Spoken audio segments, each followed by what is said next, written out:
السلام علیکم حضرت. وعلیکم السلام۔ ابھی قربانی آنے والی ہے، عید الاضحیٰ، جن کے مسائل بہت سارے لوگ ہیں، دوست احباب جاننا چاہتے ہیں.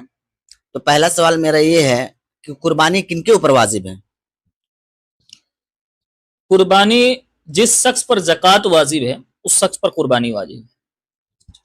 کیا قربانی کا وقت بھی مقرر کیا گیا ہے یا قربانی کسی وقت بھی کر سکتے ہیں؟ شہر والے ہیں تو اگر وہاں عید کی نماز ہو گئی ہے کسی بھی ایک مسجد میں تو اس وقت سے سورج ڈوبنے 12 ذی الحجہ کے سورج ڈوبنے تک قربانی کی جا سکتی ہے۔ قربانی کی جو گوشت ہوتے ہیں وہ کتنے حصوں میں تقسیم کی جانی چاہیے؟ اگر بکرے کھسی ایک حصے ہیں تو ایک حصے تقسیم ہو۔ کچھ لوگ کہتے ہیں کہ قربانی کی گوشت کو آدھا سے زیادہ یعنی 4 حصہ کر کے 3 حصہ بانٹنی چاہیے، ضروری ہے کیا؟ ایسا کوئی ضروری بھی ہے یا پورے گوشت ہم کھا سکتے ہیں؟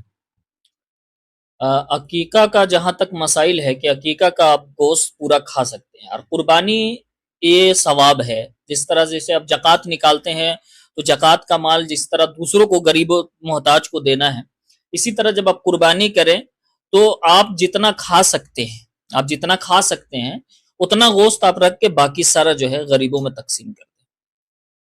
اچھا، کچھ دوست لوگ کہتے ہیں کہ قربانی ذبح کرنے کے وقت ٹوپی پہننا ضروری ہے یا بنا ٹوپی کا بھی ہم قربانی جانور ذبح کر سکتے ہیں؟ بالکل کر سکتے ہیں، ایسا ٹوپی کا کوئی مسائل نہیں ہے کہ آپ ٹوپی پہنیں گے تو ہی قربانی کا جانور ذبح کریں گے۔ کچھ مارکیٹ میں بولتے ہیں کہ بنا ٹوپی کا حرام ہو جائے گا قربانی کرنا، تو ایسا کیا صحیح ہے؟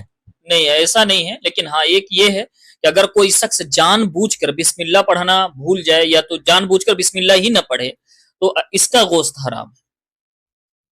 اچھا، یہ قربانی یہ بہت سارے لوگ مالدار ہے لیکن وہ قرض میں مبتلا ہے، کیا اس کے لیے بھی قربانی واجب ہے، فرض ہے؟ دیکھیے ایسا ہے کہ اب کوئی قرض دار ہے تو یہ تو پھر وہی بات ہو گئی زکوٰۃ والی بات کہ اب کتنا قرض دار ہے اور اس کے پاس کتنا سال کا مال ہے، تو یہ دیکھنے والی بات ہے۔ قربانی کے جانور کے کچھ احکام ہوتے ہیں کہ ایسا جانور نہیں لینا چاہیے جس سے قربانی درست نہ ہو، تو وہ چیز آپ بتا سکتے ہیں؟ جی بالکل ایسا ہے کہ جو لنگڑا لولہا یعنی اس جانور میں کسی بھی طرح کا کوئی عیب نظر آ جائے تو ایسے جانور پر قربانی درست نہیں۔ عیب میں بہت ساری چیزیں۔ قربانی رات کے حصے میں بھی ہم لوگ کر سکتے ہیں؟ بالکل جائز ہے، درست ہے، آپ رات میں کر سکتے ہیں قربانی۔ اتنی جانکاری کے لیے آپ کا بہت بہت شکریہ، جزاک اللہ خیر۔